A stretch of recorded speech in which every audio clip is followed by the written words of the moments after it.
Hey y'all, I guess I'm having my own I've had it moment, because we are just watching everything unfold and are still blown away that Democrats are acting as if this is a legitimate administration. So we know what happened in November, just like we know what's been happening since the year 2000, because the same experts, and if you follow my Substack, I've said it ad nauseum, the same experts have been warning us since the year 2000 that the equipment is faulty, the equipment is problematic, the equipment can be hacked. If you look in the year 2001, Caltech and MIT did a study. Over 6 million votes disappeared when we were all freaking out over hanging chads. So 2004, Dr. Walter Mebane wrote a paper, The Wrong Man's President. Guess who was president in 2004? And same, Dr. Mebane is here this year saying, hey, Pennsylvania's kind of nuts. So is North Carolina. We know what happened. So let's have a look at 2016. When he even ran, those of us that were in the military or in the alphabets that weren't compromised in the alphabets knew that he was an asset.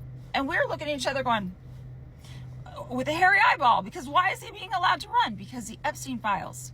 They were leveraging silence all the way back then. And we have the data from 2016. So we also know that that administration was not legitimate, which means none of the judges are legitimate.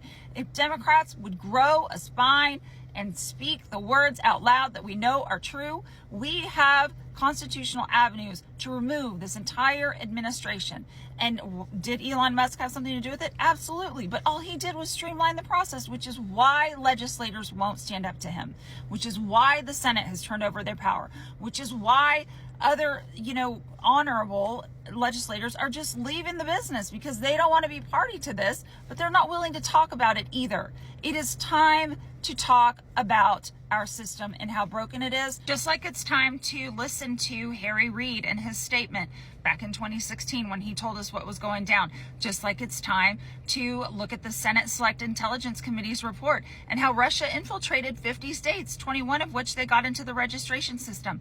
We also need to have another look at Elon Musk, because why did he buy Twitter 49 days after Putin invaded Ukraine? Oh, Ukraine just happens to sit on 15 trillion worth of minerals that he needs to run his businesses. I wonder if that might have something to do with it. Oh, he just happened to give aid to the enemy and is supplying them Starlink services? That's treason, y'all, and it comes with accoutrements. It is time to stand up. We are the United States. Democrats need to grow a spine, and if you're compromised, you know what? You're getting it, because we're done. We all saw what happened last week. That was a referendum. It is time for the Democratic Party to start representing the middle and working classes and stop selling us out. And when I tell you that women of color are done, I am not joking. We are no longer carrying water for a party that continues to hand us a bucket full of holes. I have said it a million times, and I mean it. Look at who's getting voted in now.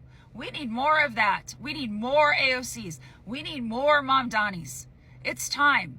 So you're either going to stand up and get on the right side and stand with us in truth so that we can have real freedom, or you're going to go by the wayside, because we're done. So hold on to your hope.